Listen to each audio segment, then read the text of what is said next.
ఓం శ్రీమాత్రే నమః. ఈరోజు మాఘపురాణంలోని 5వ అధ్యాయం గురించి తెలుసుకుందాం. కుక్కకు విముక్తి కలుగుట.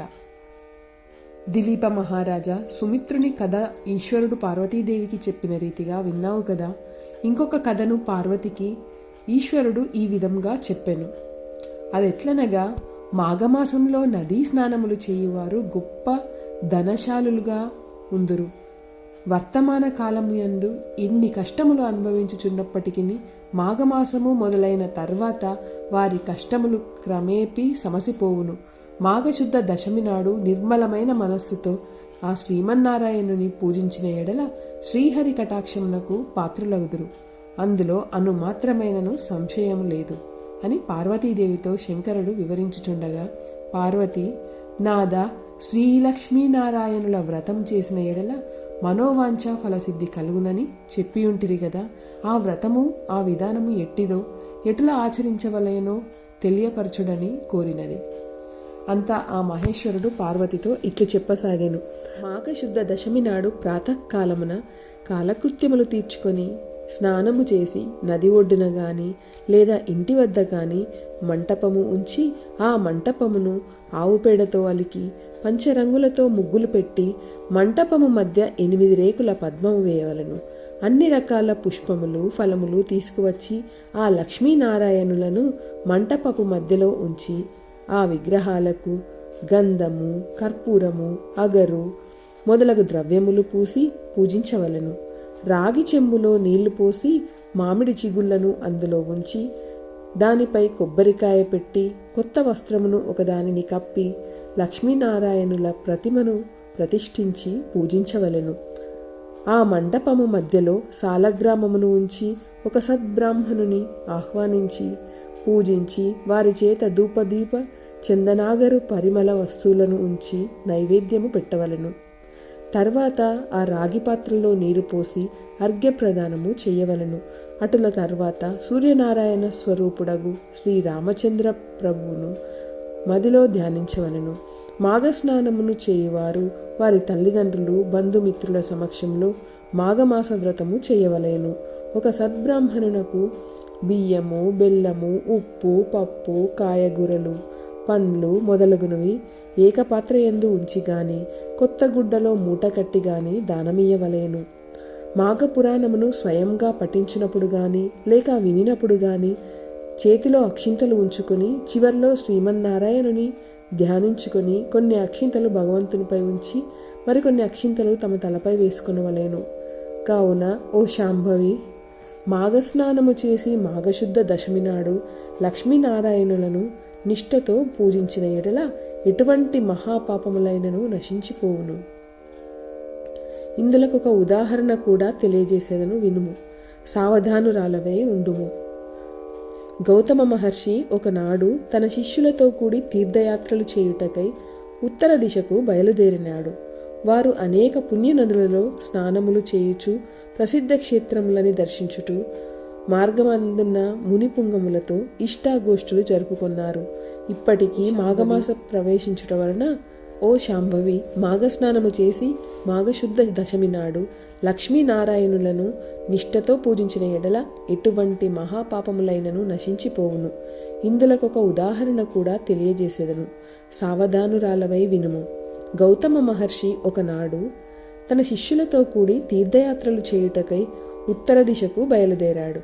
వారు అనేక పుణ్యనదులలో స్నానములు చేయుచు ప్రసిద్ధ క్షేత్రములన్నీ దర్శించుచు మార్గమధ్యమందున్న మునిపుంగములతో ఇష్టాగోష్ఠులు జరుపుకున్నారు. అప్పటికి మాఘమాసము ప్రవేశించుట వలన కృష్ణానదిలో స్నానము చేయవలయునని ఆ ప్రాంతమునకు వచ్చి విడిది చేసిరి. గౌతముడు తన శిష్యులతో కూడి కృష్ణానదిలో సూర్యోదయ సమయంలో స్నానము చేసి ఆ తీరమున ఉన్న ఒక రావి చెట్టు వద్దకు వచ్చి ఈ శ్లోకాన్ని చదివినాడు. మూలతో బ్రహ్మరూపాయ మధ్యతో విష్ణురూపిణే అగ్రత శివరూపాయ వృక్షరాజాయతే నమో నమః అని ఆ రావి చెట్టుకు నమస్కరించి ఆ చెట్టు మొదట ఆసీనుడయి శ్రీహరిని విధియుక్తముగా పూజించెను. తర్వాత శిష్యులందరికీ మాఘమాస ప్రభావమును వినిపించెను. ఈ విధముగా ప్రతిదినము ఆచరించుచుండగా మాఘశుద్ధ దశమి నాడు ఆ చెట్టు మొదట మంటపము ఏర్పరిచి ముగ్గులు బొట్లు పెట్టి మామిడాకుల తోరణాలు కట్టి అలంకరించారు. ఆ మంటపము మధ్యలో శ్రీహరి చిత్రపటమును ఉంచి పూజించినారు. ఆ విధముగా పూజించుచున్న సమయంలో ఒక ఆడకుక్క వచ్చి భగవంతునికి చేయుచున్న పూజా విధానమంతయు రెప్పవాల్చకుండా దీక్షతో చూచుచు ఆ రావి చెట్టునకు ఎదురుగా కూర్చుని ఉండెను. శిష్యులు వారి వద్దనున్న దండముతో దానిని బెదిరించిరి. ఆ కుక్క అచట నుండి లేచి ఉత్తర వైపుకు వెళ్ళి మరలా తూర్పునకు తిరిగి రావి చెట్టునకు ఎదురుగా కూర్చొని ఉండెను. శిష్యులు వారి వద్ద ఉన్న దండముతో దానిని బెదిరించిరి. ఆ కుక్క రావి చెట్టు చుట్టూ తిరిగి వచ్చినది. అప్పటికి 3 సార్లు ఆ మంటపము చుట్టూ ప్రదక్షిణము చేసినందున, అది మాఘమాసము అయి ఉన్నందున అది వెంటనే తన కుక్క రూపమును వదిలి ఒక రాజుగా మారిపోయెను. ఆ రాజు సకలాభరణాలు ధరించిన వాడై మునుల ఎదుట నిలబడి వారందరికీ నమస్కరించెను. అక్కడున్న ఆడకుక్క రాజుగా మారిపోవుట చూచిన మునులు, గౌతమ మహర్షి కూడా అమితాశ్చర్యమునొందిరి. ఓయి, నువ్వెవరవు? నీవిట్లు మారుటకు కారణమేమిటి అని గౌతముడు ప్రశ్నించెను. మునిచంద్రమ, నేను కళింగరాజును. మాది చంద్రవంశము. నా పేరు జయచంద్రుడు. నాకు అన్ని విద్యలయందు ప్రావీణ్యత గలదు. నా దేశ ప్రజలను ధర్మ మార్గమున పరిపాలన చేయుచూ ఉన్నాను. దాన ధర్మములనినా నాకు అతి ప్రేమ. నేను అనేక దానాలు చేసియుంటిని. గోదానము, భూదానము, హిరణ్యదానము, సాలగ్రామ దానాలు కూడా చేసియున్నాను. ఎక్కువగా అన్నదానము, తిలదానము చేసియున్నాను. అనేక ప్రాంతాలలో చెరువులు తవ్వించాను. నూతులు తవ్వించి బాటసారులకు నీడనిచ్చు నిమిత్తం చెట్లను కూడా నాటించాను. ధర్మశాలలను కట్టించాను. పశువులు త్రాగుటకు నీటి గుంటలు త్రవ్వించాను. నిత్యము బీద ప్రజల నిమిత్తం అన్నదానములు, మంచినీటి చలివేంద్రములను, ఎన్నెన్నో పుణ్యకార్యాలను చేసియున్నాను. అనేక దేవాలయాలను నిర్మించి దైవ విగ్రహాలను ప్రతిష్ఠించాను. సద్బ్రాహ్మణుల చేతను, వేదాలు చదువు పండితుల చేతను ఎన్నో క్రతువులు చేయించాను. పురాణాలలో ఉన్న ధర్మాలన్నీయును చేసియున్నాను. కానీ నేనిలా కుక్కనయ్యాను. దానికి కారణమూ లేకపోలేదు. ఆ కారణం కూడా నేనే వివరించెదను వినుడు. ఒకానొక దినమున ఒక మునిపుంగముడు గొప్ప యజ్ఞం ఒకటి తలపెట్టినాడు. యజ్ఞం చేయుటన్నా సామాన్య విషయము కాదు కదా. దానికి ధనము, వస్తు సముదాయము చాలా కావలను. కాబట్టి ఆ మునిపుంగముడు నా వద్దకు వచ్చి అర్థించెను. మునిపుంగముడు వచ్చిన వెంటనే ఎదురేగి కాళ్ళు కడిగి ఆ నీళ్లు నా శిరస్సుపై చల్లుకొని కుశల ప్రశ్నలు అడిగి తిని, ఆ మునియు నా సత్కారమునకు మిక్కిలి సంతసించి, రాజా, నీకు గుప్త విషయంలో తెలియజేయుదును. ఈ మాసములో మకర రాశియందు సూర్యుడు ప్రవేశించును. ఆ దినము సూర్యోదయము అయిన తర్వాత నీవు స్నానము చేసి భక్తి శ్రద్ధలతో మాఘమాస మహత్యమును చదువుకొనుట లేక వినుట కాని చేయుము. దాని వలన నీకు వైకుంఠ ప్రాప్తి కలుగును. అంతియేగాక అశ్వమేధయాగము చేసిన ఎడల ఎంతటి ఫలితము కలుగునో అంతటి ఫలము గాని, తీర్థస్నానములు చేయగా వచ్చిన ఫలము గాని, లేక దానపుణ్యములు అనగా 100 యాగాలు చేసినంత ఫలము గాని పొందగలవు. మాఘశుద్ధ సప్తమి ఆదివారం వచ్చినా గాని, దశమి ఆదివారం వచ్చినా గాని ఉదయమే స్నానము చేసినను, మరియు మాఘ పౌర్ణమి రోజు ఉదయమున స్నానము చేసినను మానవుడు ఎటువంటి పాపములనైనను విడవగలడు. ఒకవేళ ఇతర జాతుల వారైనను మాఘమాసమంతా నిష్ఠతో నదీ స్నానమాచరించి దాన ధర్మాలు ఆచరించి మాఘ పురాణము పఠించినను లేక వినినను మరు జన్మలో బ్రాహ్మణులై జన్మింతురు అని ఆ మునివర్యుడు నాతో చెప్పగా, నేను అతనిని అవమానించినట్లా మాట్లాడి ఇలా అంటిని, అయ్యా మునిసత్తమ, మీరు పలికిన విషయములు నాకు తెలియను. అన్నీయు బూటకములు. వాటిని నేను యథార్థములని అంగీకరించాను. ఏవో అతిశయోక్తులు తప్ప మరొకటి కాదు. కావున నేను మాఘమాసములు చేయుట కానీ, దాన పుణ్యాదులు చేయుట కానీ, పూజా నమస్కారాలు ఆచరించుట కానీ చేయను.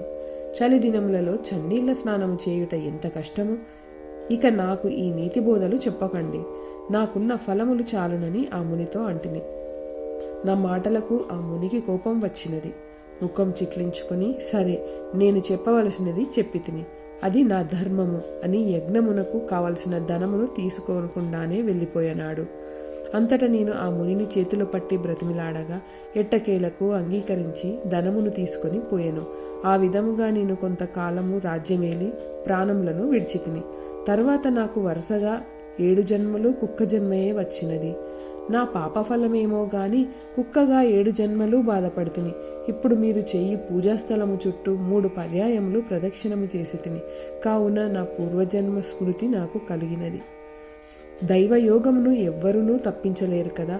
ఇటుల కుక్క జన్మలో ఉండగా మరలా నాకు పూర్వజన్మ స్మృతి ఎలా సంక్రమించినదో చెప్పండి అని రాజు పలికెను. ఆ రాజు చెప్పిన వృత్తాంతము విని గౌతమముని ఆశ్చర్యపడి, మాఘమాసమును నీవు చులకనగా చూచుట వలన ఎంతటి విపత్తు వాటిల్లినదో అనుభవమే చెప్పుచున్నది. నీ వద్దకు వచ్చిన మునిసత్తముడు ఉత్తముడు. అతను పలికిన విషయములన్నీ యథార్థములే. నీవు కుక్కవై ఎటుల పవిత్రుడవైతివో ఆ వృత్తాంతమును వివరించెదను, సావధానుడవై ఆలకింపుము. నేను నా శిష్యులతో కృష్ణవేణి తీరమందుండి ఈ మాఘమాసమంతయు కృష్ణానదిలో స్నానములు జపములు చేసి తిరిగి మరొక పుణ్యనదికి పోవుదామని వచ్చియుంటిని. మేమందరము ఈ వృక్షరాజము కింద విష్ణు విగ్రహాన్ని పూజించుకొనుచున్నాము. కుక్క రూపంలో ఉన్న నీవు దారిన పోతూ ఇచ్చట నైవేద్యమును చూసి తినవలయుననడి ఆశతో పూజా సమీపమునకు వచ్చి కూర్చుంటివి. అప్పుడు నీవు ఎలాగున్నావో తెలుసా? నీ శరీరమున బురదమైల తగిలి ఉన్నది. చూచుటకు చాలా అసహ్యముగా ఉన్నావు. పరిశుద్ధులమై భగవంతుని పూజ చేయుచున్న సమయంలో అచటకు జంతువు కానీ పక్షి కానీ వచ్చి ఉన్నా దానిని తరిమివేయుట సహజమే కదా. నీవు అసహ్యంగా ఉన్నందున నా శిష్యులు నిన్ను తపోదండములతో నిన్ను కొట్టబోవుటచే పారిపోయి నైవేద్యమును తినవలనని ఆశతో తిరిగి యథాస్థానమునకు వచ్చి కూర్చుంటివి. మరలా నా శిష్యులు నిన్ను కొట్టబోవుటచే పారిపోయి తిరిగి మరలా వచ్చినావు. అట్లు 3 పర్యాయములు తిరుగుటచే భగవంతుడు నీ రూపమును మార్చి నిజ రూపమును ప్రసాదించినాడు.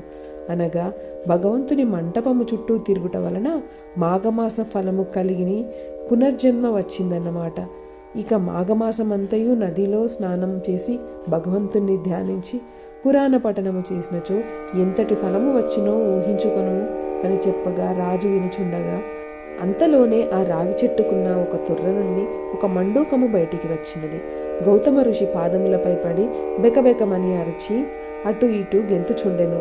అట్లు గెంతుటలో మంటపము వద్దకు వచ్చి చూచుచుండగానే కొంచెములో హఠాత్తుగా కప్పరూపము వదిలి మునివనితగా మారిపోయెను. ఆమె నవ యవ్వనవతి, అతి సుందరాంగి. గౌతమ ఋషిని చూడగానే ఆమెకు జ్ఞానోదయమయ్యింది. తన యొక్క పూర్వజన్మ వృత్తాంతమంతయు జ్ఞప్తికి వచ్చినది. అంత గౌతమముని, అమ్మాయి, నీవెవ్వరిదానవు? నీ నామధేయము ఏమిటి? నీ వృత్తాంతము ఏమిటి అని ప్రశ్నించెను.